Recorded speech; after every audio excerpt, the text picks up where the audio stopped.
Bapak-bapak yang dirahmati oleh Allah Subhanahu wa taala, alhamdulillah guru kita masih berada di tanah suci itu, jadi belum pulang.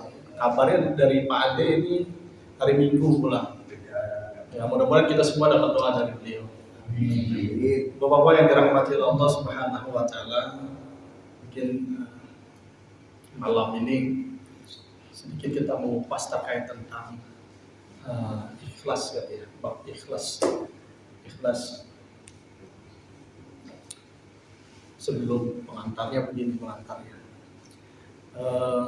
Ini saya dengar cerita anekdot dari Gus Dur terkait tentang orang yang belajar Al-Quran. Jadi ada kiai lagi ngajarin Quran ke santrinya. Dia baca surah Ila fi Quraisyin ila fi rihlatas sita'i was-sayfi.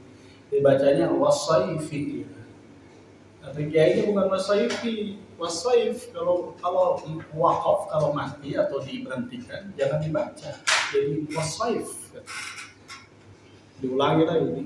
Ila fi Quraisyin ila fi rihlatas sita'i was-sayfi. Bukan wasaifi katanya, wasaif dikasih tahu sama kiainya. Ila fi Quraisyin ila fihim rihlatas sita'i was-sayf. Berhenti begitu, nggak usah dibaca asalnya. Dibaca lagi. Ila fi Quraisyin ila fihim rihlatas sita'i was-sayf. Cangkem dipegang. Gitu. Nah ini nih katanya nih, berhenti ya, jangan ini. Pas dilepas bunyi Pak, fi begitu. Pas dilepas bunyi fi, waduh ini masih bunyi katanya. Jadi wasai bukan wasaifi katanya. Bapak-bapak yang dirahmati Allah Subhanahu wa taala. Ini memang cerita anekdot ya. Tapi kita bisa ambil hikmahnya. Memang cara beragama itu orang beragam-agam. Allah dikasih paham berbeda-beda. Ada yang pahamnya sampai situ, gitu. Padahal udah diajarin sama orang alim, gitu. Ada yang memang langsung paham. Dan itu makanya ilmu adalah rezeki dari Allah. Jadi kita nggak bisa paksakan orang untuk paham perkara agama, kecuali Allah beri paham dia. Tugas kita hanya menyampaikan. Jadi kalau ada satu mu'alim yang menyampaikan di depan, tentu nanti tangkapannya yang berbeda-beda itu, sesuai rezekinya. Kalau rezekinya Allah kasih banyak, dia pahamnya banyak. Kalau Allah kasih pahamnya sedikit, ya berarti dia dapat rezekinya seperti itu. Maka awal dalam menuntut ilmu biasa kita baca, Allahumma inni as'aluka ilman nafi'an. Ya Allah, aku bermohon kepada ilmu yang bermanfaat. Ilman nafi'an. Allahumma inni, sesungguhnya aku bermohon kepada ilmu yang bermanfaat. Kemudian apa bacaannya? Oh, jadi lupa ya. Allahumma inni as'aluka ilman nafi'an. Allahumma rzuqna fi. Allahumma rzuqna, ya Allah berikan rezeki. Ilman nafi'an, ilmu yang bermanfaat. Kemudian wafahman. Masya Allah, lupa ya. Rabbi zidni ilman nafi'an. Ini baru ketemu. Rabbi zidni ilman nafi'an. Ya Tuhanku, tambahkanlah ilmu yang bermanfaat. Kan doanya begitu ya. Rabbi zidni ilman nafi'an warzuqni fahman wasi'an. Dan karuniakan kepadaku, rezekikan kepadaku pemahaman yang luas. Jadi ilmu yang bermanfaat dan pemahaman yang luas. Ini kenapa seperti itu ya Bapak-bapak? Ya memang rezeki, pemahaman itu rezeki. Pemahaman yang luas itu rezeki. Nah rezeki berarti kan diberikan Allah ya. Maka sebelum menuntut ilmu dibaca itu Rabbi zidni ilman nafi'an warzuqni fahman wasi'an. Warzuqni fahman wasi'an. Bapak-bapak yang dirahmati oleh Allah Subhanahu wa taala, ada hadis Nabi sallallahu alaihi wasallam terkait tentang ikhlas. Pertama, Mu'az bin Jabal ini dititipkan nasihat oleh Rasulullah. Wahai Mu'az, jagalah keikhlasan. Karena sesungguhnya amalan yang sedikit dibarengi dengan ikhlas itu mencukupi. Jadi nasihat Rasulullah kepada Mu'az bin Jabal radhiyallahu anhu, wahai Mu'az, jagalah keikhlasan. Karena sesungguhnya amalan yang sedikit dibarengi dengan keikhlasan itu mencukupi. Gitu. Ditambah lagi ada hadis lain yang mengatakan, ya, Innallaha la yanzuru ila asabikum wa ila suwarikum, walakinnallaha yanzuru ila qulubikum wa ila amalikum. Allah nggak melihat daripada bentuk dan rupa kalian, tetapi Allah melihat kepada hati dan amalan kalian. Jadi banyak amalan-amalan yang dilihat oleh Allah itu harus dibarengi dengan keikhlasan. Bahkan ini harus disampaikan juga ya. Di sebuah hadis diceritakan di akhirat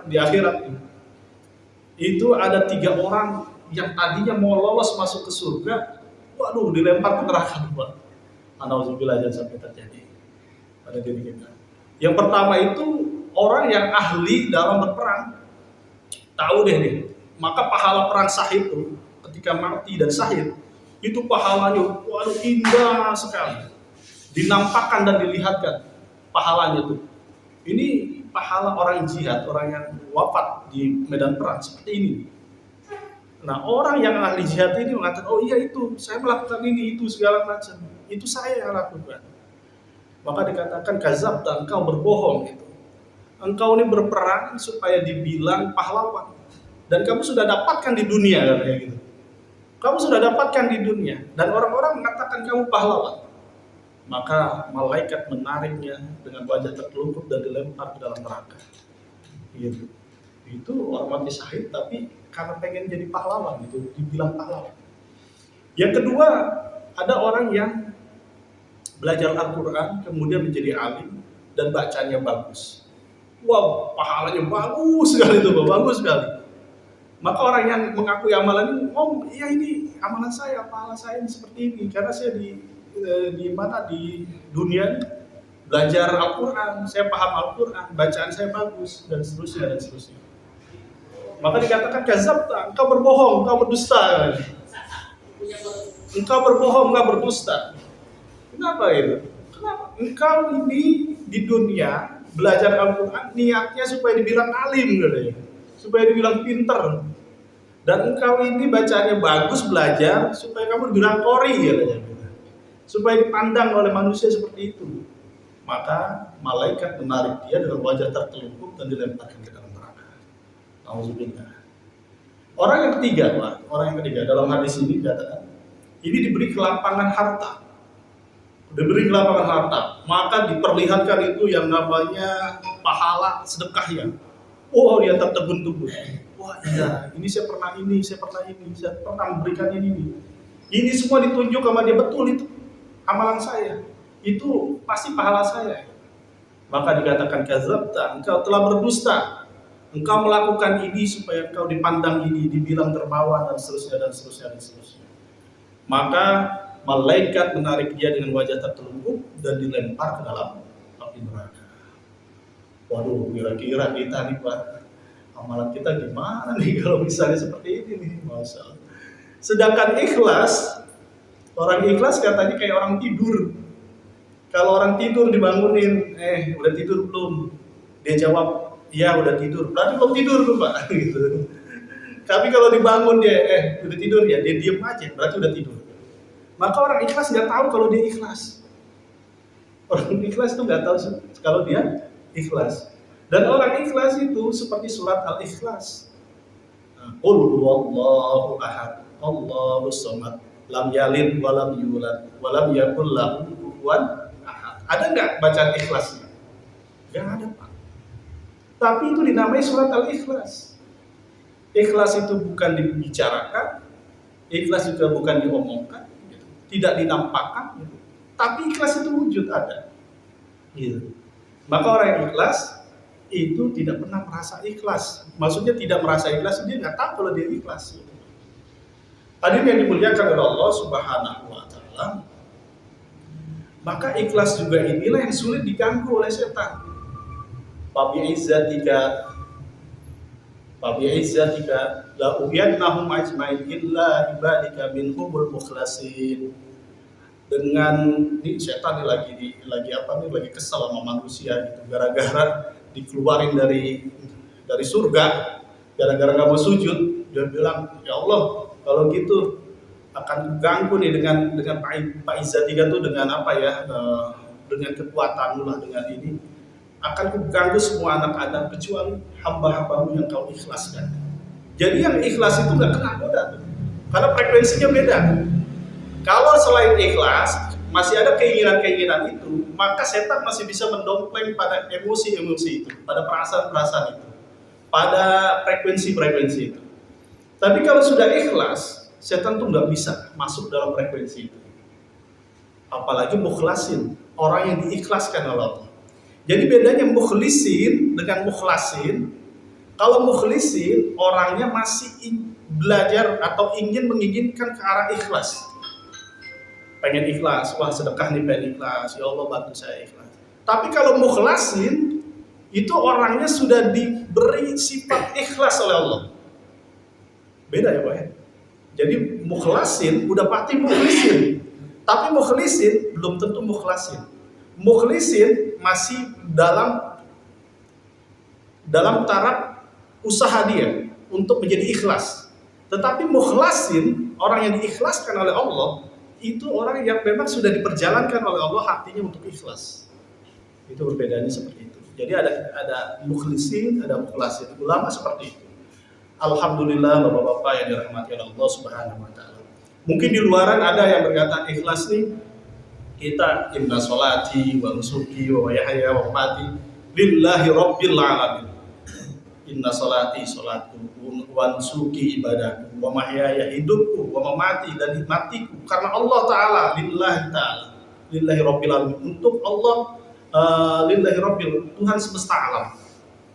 Berarti kan harusnya ibadah kita, nih ceritanya begini ya, suka di luar nih ada yang berkata harusnya ibadah kita tuh harus karena Allah. Sampai sini benar? Sampai benar. Pertanyaannya, boleh nggak mengharap surga dan neraka? Sedangkan surga dan neraka adalah makhluk diciptakan oleh Allah. Katanya untuk Allah, tetapi ada keinginan surga dan neraka, ada makhluk di situ. Nah ini kadang-kadang Bapak kalau nggak ketemu jawabannya puyeng juga nih. Untungnya alhamdulillah ada Syekh Nawawi Al-Bantani dalam kitabnya Nasoil Hibah menceritakan, menjelaskan tentang bab ikhlas. Bab ikhlas itu ada 3 tingkatan. Babnya ya, ada 3 tingkatan. Yang pertama, ikhlas itu intinya mengharapkan daripada keridhaan Allah ya, atau meminta sesuatu balasan dari Allah. Ini menggarisbawahi dari situ. Kalau dari makhluk boleh nggak? Nah, boleh. Saya niat sholat supaya misalnya yang belum punya jodoh pengen dapat jodoh, misalnya supaya dilihat mertua misalnya. Nah itu nggak ikhlas berarti karena makhluk atau manusia. Maka yang pertama boleh kita ya, kalau kita misalnya sholat duha niat supaya rezeki kita dilancarkan, ini ikhlas juga. Minta dibalas daripada ibadahnya untuk mendapatkan rezeki yang lapang. Namanya masih ikhlas karena mintanya sama Allah, nanti sama Allah. Ikhlas. Tapi menurut Syekh Nawawi Al-Bantani ini paling rendah. Tingkatan yang kedua adalah ikhlas meminta terhindarnya dari neraka dan masuk ke dalam surga. Boleh ini. Karena Nabi sering baca Rabbana atina fid dunya hasanah wa fil akhirati hasanah wa qina adzabannar. Ini kan terhindar dari api neraka. Boleh. Nah ini ikhlas yang tingkatan kedua dari yang pertama tadi. Kalau yang pertama masalah dunia, minta rezeki dilapangkan, minta disembuhkan, minta sehat dan seterusnya, itu boleh kalau mintanya ke Allah. Nah kalau minta selain Allah, namanya musyrik, gitu kan? Namanya musyrik, itu beda jalur. Tapi kalau mintanya sama Allah, disontohkan oleh baginda Rasulullah SAW, maka itu sahih. Maka itu dikategorikan oleh Imam An-Nawawi Al-Bantani dalam kitab Nasoil Ibad, itu boleh sebagai kategori ikhlas dalam beribadah. Yang kedua tadi mengharapkan surga dan neraka, boleh nggak? Boleh karena itu masuk ke dalam ikhlas. Dan yang ketiga apa puncak yang tertinggi? Nggak mikirin lagi itu perkara dunia, nggak mikirin lagi itu surga neraka, yang dia mintanya keridhaan Allah. Nah ini ikhlas yang tingkat paling utama menurut Syekh Nawawi Al-Bantani. Nah, pertanyaan kita, makom kita di mana gitu kan? Makom kita di mana? Nah, untuk menyikapi seperti ini, ketika kita mengetahui ini ukurannya masing-masing ya. Oh, ternyata makom saya masih sholat duha mengharapkan apa? Rezeki, kelapangan rezeki gitu. Misalnya seperti itu ya. Ya sudah, nikmati, syukuri, kemudian berusaha untuk upgrade, naik. Oh, kalau ini mah kalau bisa ya disyukuri dulu. Alhamdulillah saya masih sholat duha. Walaupun gara-gara supaya utang lunas misalnya, atau rezeki dilancarkan misalnya, nggak masalah. Disyukuri dulu karena itu sudah ada amalan ikhlas dalam diri kita. Namun ada usaha untuk meningkatkan. Oh, berarti nanti sholat duha mudah-mudahan supaya saya masuk ke dalam surganya Allah. Naik begitu nanti, ya. Dan ini tidak bisa dipaksakan kecuali Allah beri rahmat, Allah beri hidayah di dalam hatinya untuk menjalankan perasaan-perasaan kondisi batin seperti itu. Tidak dipaksakan kecuali kita meminta, ya, meminta kepada Allah, ya Allah, pengen dong rasanya gimana ibadah saya ini bukan karena dunia misalnya gitu. Pengen karena memang mengharapkan surga, masuk surga misalnya gitu. Minta sama Allah. Mungkin sudah sampai pada titik itu, minta lagi, ya Allah alhamdulillah sudah sampai sini. Mau dong rasanya gimana perasaannya. Ibadah saya ini bukan karena surga dan neraka tapi karena Engkau ya Allah. Wah, itu makomnya para wali, makomnya para anbiya gitu yang memang nggak memikirkan lagi surga dan neraka. Nah, tapi kalau mau minta boleh ya silahkan aja gitu. Nah, pengalaman-pengalaman batiniah ini itu pun pemberian Allah, gift, diberikan oleh Allah dan kita minta. Ini namanya perjalanan rohaniah, perjalanan batiniah. Dan inilah tingkatan-tingkatan yang diberikan petunjuk yang diberikan oleh Syekh Nawawi Al-Bantani terkait tentang ikhlas. Mudah-mudahan dari pemaparan yang singkat ini menjadi parameter alat ukur untuk diri kita, bukan untuk orang lain. Karena ikhlas itu nggak bisa dilihat di orang lain, tapi hanya bisa dirasakan orang lain, diri kita. Orang lain mungkin seperti itu, tetapi di dalam kondisi batinnya kita nggak tahu. Karena masing-masing orang punya pengalaman masing-masing rohaniatnya. Bapak-bapak yang dirahmati oleh Allah Subhanahu wa taala, mungkin demikian saja terkait tentang pemaparan tentang bab ikhlas. Mudah-mudahan Allah Subhanahu wa taala pertama memberikan kita sifat ikhlas. Yang kedua, mudah-mudahan Allah Subhanahu wa taala berkenan juga memberikan kita menjadikan orang yang mukhlas, orang yang ikhlas, yang diikhlaskan oleh Allah Subhanahu wa taala. Karena mukhlasin itu yang tadi saya sampaikan berbeda dengan mukhlis. Kalau mukhlis masih ada effort, kalau mukhlasin itu udah nggak ada effort. Effort itu apa? Usaha. Ya udah dia kalau ngasih aja gitu. Nggak ada beban saya mau ngasih tapi mencoba mau ikhlas gimana. Nah, itu baru mukhlisin. Tapi kalau mukhlasin itu ya udah gitu. Karena dia tidur gitu, nggak tahu kalau dia tidur gitu. Karena dia ikhlas, dia nggak tahu kalau dia ikhlas gitu. Jadi memang sudah senang aja. Nah, orang-orang yang mukhlasin ya seperti itu.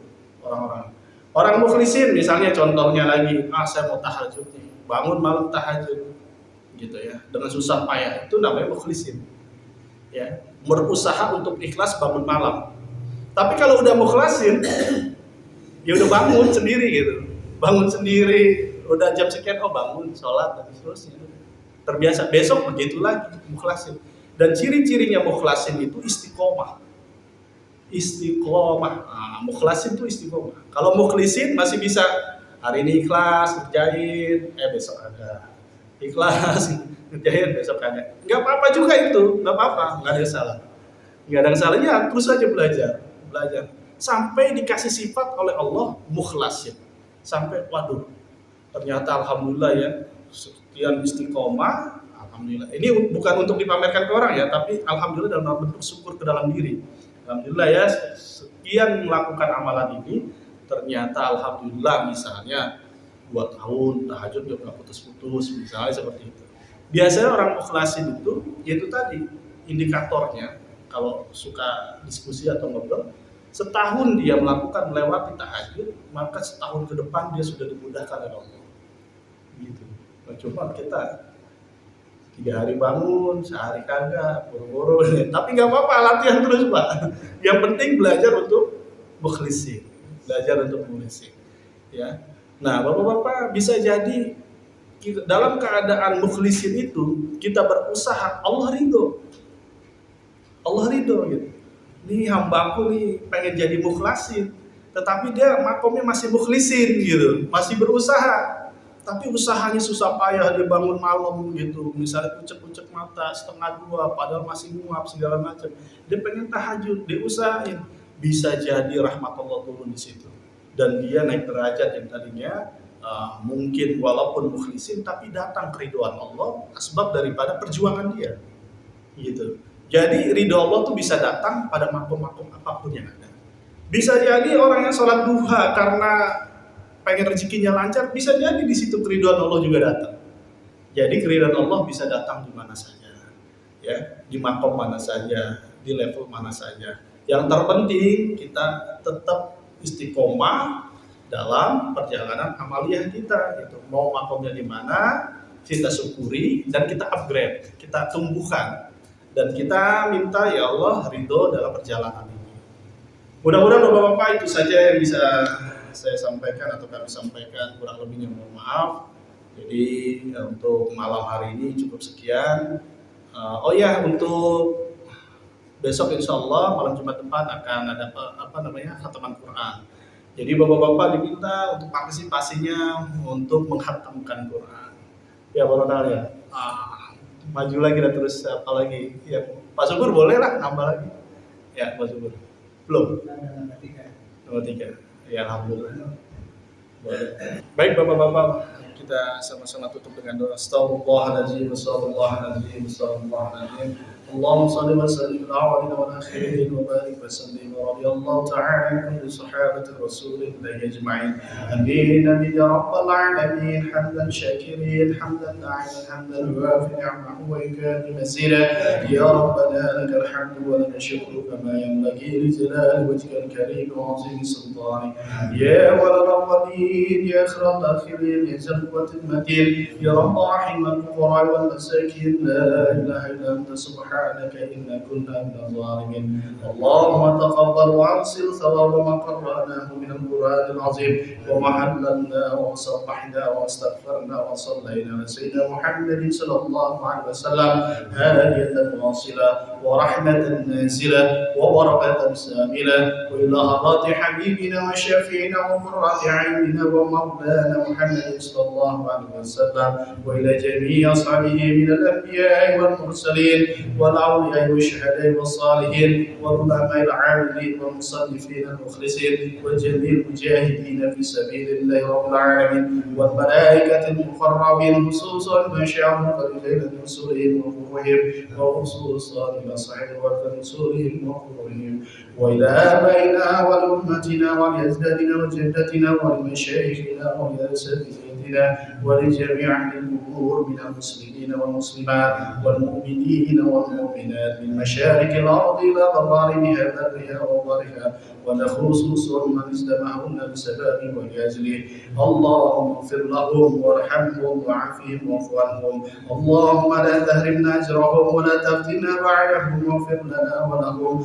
اللهم أنزل الرحمة والمغفرة على أهل القبور من أهل لا إله إلا الله اللهم اجعلنا واجعلهم من أهل لا إله إلا الله يا أيتها النفس المطمئنة ارجعي إلى ربك راضية مرضية فادخلي في عبادي وادخلي جنتي اللهم أرنا الحق حقا وارزقنا اتباعه وأرنا الباطل باطلا وارزقنا اجتنابه اللهم إنا نسألك سلامة في الدين وعافية في الجسد وزيادة في العلم وبركة في رزقه وتوبة قبل الموت ورحمة عند الموت ومغفرة بعد الموت اللهم هون علينا في سكرات الموت ونجاة من النار والعفو عند الحساب برحمتك يا أرحم الراحمين ربنا آتنا في الدنيا حسنة وفي الآخرة حسنة وقنا عذاب النار وقنا عذاب النار وقنا عذاب النار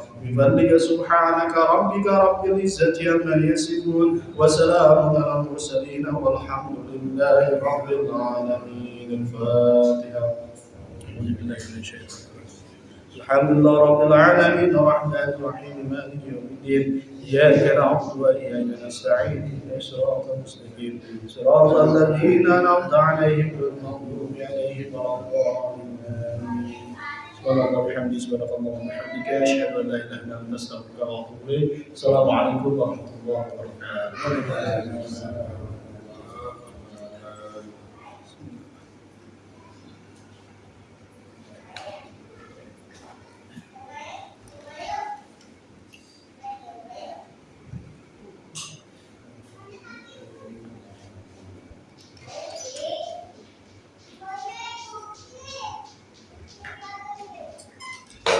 Yeah.